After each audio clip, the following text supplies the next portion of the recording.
11 minutes. That's the time it takes for a man to commit suicide around the world.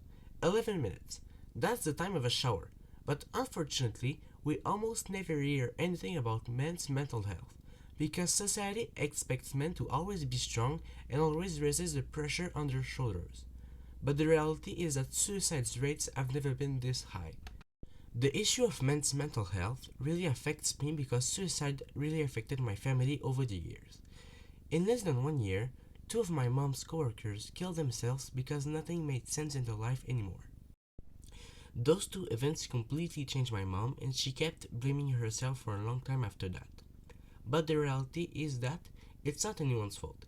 It's the fault of society and people's minds who put in the brains of those two guys that they had to keep their pain in them and not ask for help.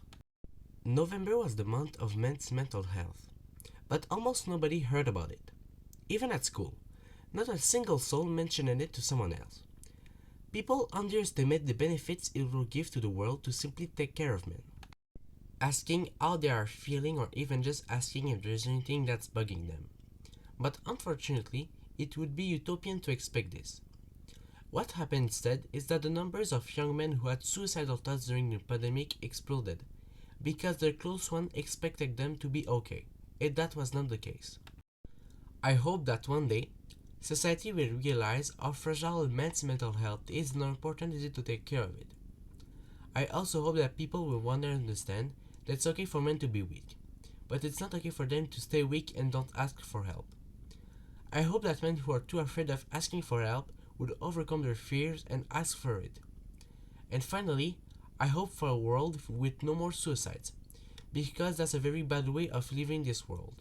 But I don't want this speech to end on a bad note. I want to help people feel better. So like Tupac said, even if you're fed up, you gotta keep your head up. Thanks for listening to me.